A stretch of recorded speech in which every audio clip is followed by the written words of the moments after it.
اس کے نتائج مستقبل کے حوالے سے بڑے جو ہے وہ بہتر نتائج برآمد کرے گی. لیکن آپ کو لگتا ہے کہ جیسے سپریم کورٹ اس بات پر اختلاف بھی کر رہی تھی کہ اس کا مطلب یہ ہے کہ ہم اختیار دے رہے ہیں ملٹری کورٹس کو بھی کہ وہ بھی سویلین کیس کو ٹیک اپ کر سکتے ہیں, تو اس میں کچھ اختیارات کی بھی معاملات ہو سکتے ہیں؟ دیکھیں ایف بی علی کیس جو ہے نا, F B Ali case supreme court of Pakistan کا, وہ بڑا واضح ہے. اس میں ان تمام کے تمام آرمی ایکٹ کی جتنی شکیں تھیں انکلوڈنگ 2D, اس کو بھی اس نے جانچ پرکھ کر اس کے اوپر اپنا فیصلہ دیا تھا. اب اس کے بعد ہمارے ایک معزز جسٹس اعجاز الحسن کی سربراہی میں بینچ بیٹھا, اس بینچ نے 2D کو اڑا دیا. اب 2D کو کس طرح اڑا دیا؟ انہوں نے کہا دیجیے اس کو اس کی کواشمنٹ کر دی, اس کو ختم ہی کر دیا, کالعدم قرار دے دیا, جو کہ ان کا ڈومین نہیں بنتا تھا. ایف بی علی کا جو بینچ تھا اس بینچ سے بڑا بینچ ہونا چاہیے تھا, جبکہ یہ اس سے چھوٹا بینچ تھا. تو چھوٹا بینچ سپریم کورٹ کا ایک ماضی کی جو فیصلہ ہے جو بڑے بینچ نے دیا ہوا ہے اس کو انڈو نہیں کر سکتا. 5 ممبر بینچ جو ہے وہ 5 ممبر بینچ کے فیصلے کو بھی انڈو نہیں کر سکتا. تو یہ وہ کر گزرے ہیں, کیونکہ آپ کو معلوم ہے کہ انہوں نے سہولت کاری فراہم کرنے کی ٹھانی ہوئی تھی, قسم کھائی ہوئی تھی, اور اسی وجہ سے اعجاز الحسن صاحب جو ہے نا پھر انہوں نے پتلی گری پکڑی پی ٹی آئی کی طرح, جیسے وہ بھاگتے ہیں نا, اس طرح انہوں نے بھی استعفیٰ دے کر نا وہ بھاگ گئے. ٹھیک ہے. مسعود ملک صاحب, آپ کا اس پر کیا ٹیک ہے؟ آپ کو کیا لگتا ہے, جس طرح سے سپریم کورٹ بھی پہلے کہہ رہی تھی کہ یہ اگر ہم اس طرح سے چیزوں کو لے کے چلیں گے, اگر ملٹری کورٹس سویلین کیسز میں انٹرفیئر کرے گی تو اختیار ان کو دینے کی بات ہو جائے گی, تو آپ کو کیا لگتا ہے کہ جنوری میں ان تمام چیزوں کا حتمی فیصلہ بھی سامنے آ جائے گا, تو کیا جنوری میں سپریم کورٹ جو ہے وہ تمام ملٹری کورٹس کو انڈورس کر رہی ہوگی؟ دیکھیے مجھے تو میں یہ سمجھتا ہوں کہ یہ تمام چیزیں آئین اور قانون کے تقاضے پورے کرنے کے ساتھ ساتھ مطابقت رکھنی چاہیے اور اس کے ساتھ ساتھ چلنا چاہیے. یہ میرا ہمیشہ سے موقف رہا ہے. اب آئین اور قانون نے اگر کچھ جرائم کے لیے ملٹری کورٹ کو تجویز کیا ہے اور پراپر ریپرزنٹیشن کے ساتھ اگر کوئی جرم اس جورسڈکشن میں آتا ہے اور وہاں پہ ٹرائی ہوتا ہے جی تو پھر وہ ہوگا, بیکاز آئین اور قانون اس کی اجازت دیتا ہے. لیکن میں اس میں موٹیویٹڈ نہیں ہوتا ہے ان چیزوں میں. اچھا, میرا ذاتی موقف یہی ہوتا ہے کہ آپ ایک بڑی اس کے اندر تدبیر بھی ہونی چاہیے, اس میں حکمت بھی ہونی چاہیے, اور اس میں کیئرفل بھی انسان کو ہونا چاہیے. اور ان تمام چیزوں کو سامنے رکھتے ہوئے بڑی ایک متانت کے ساتھ آپ جائزہ لیں کہ یہ والا جو کرائم ہے یہ ملٹری کورٹس کی ڈومین میں آتا ہے, یہ نہیں آتا. ملٹری کورٹس کے اندر سویلین کے ٹرائلز تو عمران خان صاحب کے دور میں عمران خان صاحب کی منظوری کے بعد خود انہوں نے ہوئے ہیں جی, اور لوگوں کو سزائیں ہوئیں جی بالکل, اور جن کو سزائیں ہوئیں وہ ابھی تک جیل میں ہیں, ابھی تک جیل میں ہیں. اس کی مطلب یہ تو نہیں ہو سکتا کہ اگر زید بکر کے اوپر کوئی کیس چلے اور حکمرانی عمران خان صاحب کی ہو تو ان پہ تو ملٹری کورٹ سویلینز پہ لگتی ہے, لیکن اگر عمران خان صاحب کے اوپر کوئی ایسا کیس ہو, اور مجھے نہیں معلوم کہ عمران خان صاحب کا کیس جائے گا ملٹری کورٹ میں یا نہیں, میں نے تو میرا موقف اس پہ بھی یہی ہوگا کہ تدبیر کے ساتھ, حکمت کے ساتھ اور متانت کے ساتھ ایپلیکیشن آف مائنڈ کے بعد یہ فیصلہ کیا جائے کہ یہ جرم اس جو قانونی جورسڈکشن میں آتا ہے جو ملٹری کورٹس میں ہے یا نہیں, اور اگر ہے تو جائے اور اگر نہیں ہے تو نہیں. لیکن میں یہ ذرا مجھے ہپوکریسی عجیب سی لگتی ہے کہ جب آپ سزائیں لوگوں کو دلوا رہے تھے, جب آپ ملٹری کورٹ کو منظوری دلوا رہے تھے, تب تو یہ سب صحیح تھا. لیکن آج ایک دم جب آپ کی پارٹی زیر اعتاب ہے, جب آپ نے کور کمانڈر کا گھر جلا دیا یا آپ نے اسلحہ خانے پہ حملہ کر دیا, یعنی فوج کے اسلحہ خانے پہ حملہ کر دیا, جب آپ نے سرگودا بیس کے اوپر جہازوں کو آگ لگا دی, اور اگر آپ پہ یا آپ کے ہواری جو ہیں یا جتھے جو آپ کے پاس ہیں اگر ان کے متعلق وہی اپلائی کرنے کی کوشش کی جائے جو آپ نے خود اپلائی کروایا لوگوں پہ, تو وہ غلط ہے. یہ ہپوکریسی مجھے سمجھ نہیں آتی. ٹھیک ہے, دیکھیں اس میں آرٹیکل 8 جو ہے کانسٹیٹیوشن کا وہ بڑا واضح ہے, وہ اس بات کی گنجائش دیتا ہے آئین پاکستان اور ملٹری کورٹس, کیونکہ دیکھیں آرٹیکل 8 کا جو سیکشن 1-2 تو بیسیکلی وہ ان کو امپاور کرتا ہے, اور 3 اور 4 بیسیکلی اس پر آپ کا جو ہے وہ ایگزیکٹلی لاگو ہوتا ہے. اور جو آرمی ایکٹ ہے, دیکھیں آرمی ایکٹ بھی مطلب یہ بنا گیا ہے اس لیے دیکھیں بہت سے لوگ سولینز جو ہیں جو کہ فورسز کے اندر کام کرتے ہیں, ایئر فورس کے اندر سولینز کام کرتے ہیں, نیوی کے اندر سولینز کام کرتے ہیں جو یونیفارم لوگ نہیں ہیں, آرمی کے اندر جو ہیں وہ جو سولین کام کرتے ہیں جو کہ آرمی کے یونیفارم پرسنلز نہیں ہیں. تو جب وہ کوئی ایسی سازش میں ملوث پائے جائیں تو ان کا پھر ٹرائل کدھر ہوگا؟ ان کا ٹرائل جو ہے وہ عام کچہری میں تو نہیں ہو سکتا. ایک آدمی جو کہ سویلین ہے اور سپوزٹلی کسی ہندوستان کے سپاہی کے ساتھ اس کا کچھ گٹھ جوڑ ہے اور اس کے ساتھ وہ اگر وہ پاکستان کے خلاف سازش کر رہا ہے تو کیا کلبھوشن کا ایگزامپل دے رہا ہوں, کلبھوشن کا کیس جو ہے وہ ATC میں جائے گا؟ نہیں جا سکتا. وہ کیسز اس طرح کے جو مقدمات ہیں وہ ٹرائل ہونے ہیں ملٹری کورٹس کے اندر ہی. لیکن یہ ایسا کچھ جیسے بات انہوں نے کی کہ ایسا نہیں ہونا چاہیے کہ پولیٹیکلی کسی کو وکٹمائز کرنے کے لیے اس کے معاملے کو ملٹری کورٹس میں لے جایا جائے. اور میرا نہیں خیال کہ اس موقع کے اوپر جو ہماری اسٹیبلشمنٹ ہے یا ہماری آرمی ہے یا ہماری آرم فورسز ہیں وہ اس معاملے کو سیاست کے ساتھ انیکس کریں گے. کبھی بھی وہ یہ الاؤ نہیں کریں گے اور یہ الاؤ ہونا بھی نہ ہے اور نہ اس کو الاؤ کیا جا سکتا ہے. دوسری بات آپ کو ایک اور بزک بات بتا دوں کہ ایک نیا منصوبہ بنا دی ہے پاکستان تحریک انصاف نے. وہ یہ بنایا ہے کہ جو شام کے جو ایشوز تھے, شام کی جو ویڈیوز ہیں ان ویڈیوز کو پاکستان کی کر کے ریپروڈیوس کرنے جا رہے ہیں اور ایک ہجان پیدا کریں گے عوام میں اور فوج کے درمیان نفرت پیدا کرنے کی کوشش کریں گے. اور جو ان کے 26 نومبر کے دھرنے کے اندر لوگ آئے تھے جن کو پولیس وغیرہ نے کسٹڈی میں لے لی ہے, اب ان کے اوپر فیک ٹارچرز کی ویڈیوز بنا کر پروڈیوس کی جائے گی. شاید ان لوگوں کے اوپر ظلم اور بربریت کے پہاڑ توڑ دیے گئے ہیں. It's a news. اور یہ میں بتا رہا ہوں کہ یہ ان سائڈ انفارمیشن ہے پاکستان تحریک انصاف کے اندر.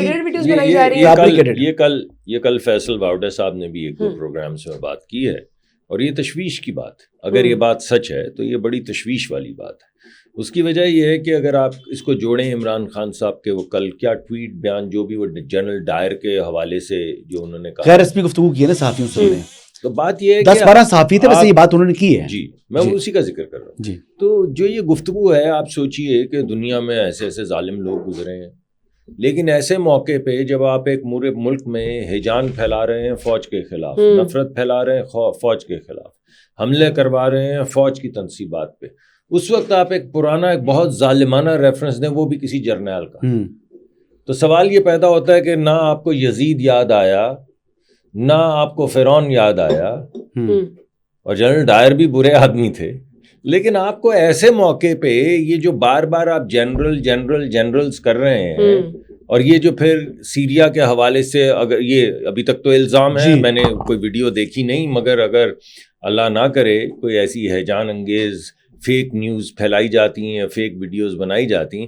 تو پھر دیکھیے پھر اگر کوئی کہے کہ آپ یہ کیا کر رہے ہیں, کیا آپ اکسا رہے ہیں بغاوت پہ, کیا آپ کوشش کر رہے ہیں کہ دراڑیں پڑیں اداروں کے اندر, آپ یہ کیا کرنے کی کوشش کر رہے ہیں, تو پھر ایک سوال تو اٹھنا شروع ہو جاتا ہے نا. اور پھر آپ بار بار کہی جائیں, جس طرح کل میں سن رہا تھا تو رانا ثناء اللہ نے بھی یہ بات کی کہ یعنی پہلے آپ نے جا کے آگ لگائی اور پھر آپ نے یہ کہا کہ خود ہی لگا دی, یعنی انسلٹ اوور انجری, اور اس کے بعد آپ یہ سمجھتے ہیں کہ آپ اس طرح کی باتیں کریں گے کہ تم نے اپنے وہ جو ادارے تھے ان پہ خود حملہ کروا دیا, خود آگیں لگوا دیں, جو لوگ جل گئے یا جو عمارتیں تباہ تمہاری ہو گئیں وہ تم نے خود کی ہیں, اور تصویریں آپ کو ویڈیوز نظر آ رہی ہوں کہ کہاں ہم GHQ جا رہے ہیں اور کہاں جا رہے ہیں, کور کمانڈر کے گھر جا رہے ہیں اور ہم یہ کر دیں گے اور وہ کر دیں گے, اور اس کے بعد آپ ان کی موجودگی میں عوام کے اندر ایک کیمپین چلائیں کہ یہ انہوں نے خود کروایا ہے, فالس فلیگ آپریشن کا نام. تو آپ مجھے یہ بتائیے, پھر آپ حوالے دیں جرنیلوں کے پرانے, بہت ظالم لوگ گزرے ہیں, تو جب آپ ان تمام چیزوں کو جوڑیں تو بھائی پھر سینس نہیں بنتی, پھر اس سے پرووکیشن بڑھے گی, اس سے آگ اور زیادہ لگے گی, نتیجتاً ہمارا جمہوری عمل جو ہے وہ خراب ہوگا, بہتر نہیں ہوگا. اس وجہ سے میں سمجھتا ہوں کہ اس معاملے میں یہ جو ابھی باقاعدہ 2-3 لوگ اور آپ بھی ماشاءاللہ آپ ہمیشہ جو بات کرتے ہیں وہ بڑی کریڈیبل ہوتی ہے, مگر ایک طرح سے تو ان کی بات کو تنبیہ اگر جان لیں اور ایسا نہ کریں تو بہتر ہوگا کہ اگر یہ بات ڈسکلوز ہو گئی ہے اور لوگوں نے شروع کر دی ہے تو آپ کو خیال کرنا چاہیے کہ آپ اپنے ہی ملک پہ حملہ آور نہ ہوں, کیونکہ آپ ہوتے رہے ہیں. اس سے پہلے کانگریس میں جا کے آپ نے پاکستان کے PMLN کے خلاف تو ریزولوشن نہیں پاس کروائی, پاکستان کے خلاف کروائی. وہ جو خط آپ نے لکھوایا امریکہ میں وہ PMLN کے خلاف تو نہیں لکھوایا, وہ آپ نے پاکستان کے خلاف لکھوایا. جب IMF کا معاہدہ ہو رہا تھا اور آپ نے وہاں پہ احتجاج کیا, وہ آپ نے PMLN کے خلاف تو نہیں کیا, وہ آپ نے پاکستان کے خلاف کیا. وہ جب ترین صاحب نے 2 مختلف وزراء ان 2 وزیروں کو فون کر کے کہا کہ خان کہتا ہے محسن لغاری کو آگ لگا دو اور تیمور جھگڑا کو اور یہ IMF کو ڈی ریل کر دو, تو آپ مجھے بتائیں وہ حملہ کس پہ تھا؟ تو یہ جو پاکستان کے, اور جو میری فیوریٹ ایگزامپل میں ہمیشہ دیتا ہوں بچوں کو بچیوں کو کہتا ہوں کہ آپ جا کے دیکھیں کہ یہ ڈیوڈ فینٹن نامراد کون ہے جس کو انہوں نے ملینز آف ڈالرز دے کر ہائر کیا. تو جب یہ تمام چیزیں آپ جوڑتے ہیں تو خاکہ اچھا نہیں دکھتا. بالکل صحیح کہہ رہے ہیں. یہ خاکہ سیاسی جماعتوں کو اچھا دکھانا چاہیے. یہ برے خاکے سیاست اور جمہوریت سے ایسوسیٹڈ نہیں ہونے چاہیے. پرفیکٹ. میں سر خیر ہے کوئی نہیں, 2 باتیں پوچھنا چاہوں گا سر. ایک تو یہ بتا دیں کہ آنے والے دنوں میں پیٹرول کی جو پرائس ہے یا ڈیزل کی پرائس ہے بڑھنے جا رہی ہے کم ہونے جا رہی ہے انٹرنیشنل ٹرینڈ کو دیکھتے ہوئے؟ دیکھیے مشکل ہے یہ بتانا. 2 چیزیں میں آپ کو بتا سکتا ہوں جن کی وجہ سے قیمت بڑھتی گھٹتی ہے. ابھی کچھ قیمت بڑھی ہے نا, تبھی میں پوچھ رہا ہوں. بڑھے گی کیونکہ اس کی وجہ یہ ہے کہ ہمارے ہاں صرف 2 ایسے عوامل ہیں جن کی وجہ سے تیل کی قیمت طے ہوتی ہے. ایک بین الاقوامی منڈی میں قیمت کیا ہے, جی وہ تو ہے. دوسرا پاکستان میں ڈالر اور روپے جو ہے ان کی مناسبت کیا ہے, ان کا آپس میں تناسب کیا ہے. کیونکہ دیکھیں ہم ڈالروں میں خریدتے ہیں, روپوں میں بیچتے ہیں. جی جب پیٹرول بیچ دیتے ہیں تو بوریوں میں بھر کے آپ مان لیں روپے آ جاتے ہیں. اب آپ نے ڈالر خریدنے تھوڑی سا, اور اگر آپ کے ڈالر نہ ہوں آپ کے پاس تو ڈالر مہنگا ہو جائے گا. ڈالر مہنگا ہوگا تو آپ کو کم ڈالر ملیں گے زیادہ روپے دے کے. سر ٹیکنیکل بات ہمارے ویورز کے لیے نہیں, ہمارے بتائیں جی کہ آگے ٹرینڈ کیا ہے. اللہ کرم کرے, ہم بڑی پوری کوشش کر رہے ہیں. اور جو IPPs کے ساتھ آپ لوگوں کے جو جن کے ساتھ ان کے ساتھ گولڈن ہینڈ شیک کر رہے ہیں, جن کو ختم کر رہے ہیں, اس سے کتنا بجلی کی قیمت میں کمی آئے گی انشاءاللہ؟ آئے گی کمی. مطلب کہ بجلی کے متعلق تو میں یہ کہوں گا کہ بہت محنت کر رہے ہیں. ان کے جو وزیر ہیں بہت محنتی آدمی ہیں, اویس لغاری صاحب, سردار صاحب. میرا پہلے ان سے تعارف نہیں تھا بالکل, لیکن میں بہت امپریسڈ ہوں ان سے. لیکن وہ پیٹرول تو جاتا ہے نا, ان کو گیس جاتی ہے. میں تو بات یہ کر رہا ہوں کہ محنتی آدمی جی اور ایماندار آدمی. اچھا جی. اور دن رات یہ کوشش کر رہے ہوتے ہیں کہ 30 پیسے یہاں سے گھٹ جائیں, 2 روپے یہاں سے گھٹ جائیں, 6 روپے کا یہاں فرق پڑ جائے. تو آپ دیکھ رہے ہیں ابھی انہوں نے ونٹر کا پیکیج دیا ہے. اس سے پہلے سمر کا پیکیج دیا تھا جس میں وہ تو پرائم منسٹر نے دیا تھا, یہ بھی پرائم منسٹر ہی دے رہے ہیں. مگر اس پرائم منسٹر کے لیے جو انالیسس کر کے لاتے ہیں وہ تو سردار اویس لغاری صاحب کر کے لاتے ہیں. تو بہتر کام کر رہے ہیں, بہت اچھا کام کر رہے ہیں اور مجھے بہت پسند ہے. اچھا, تھینک یو. ختم ہو چکا ہے. ناظرین آپ آزاد ڈیجیٹل دیکھتے رہیے, اور اس کے لیے آپ نے آزاد ڈیجیٹل کو لائک کرنا ہے, سبسکرائب کرنا اور کامنٹ کرنا ہے. ٹیک کیئر, اللہ حافظ.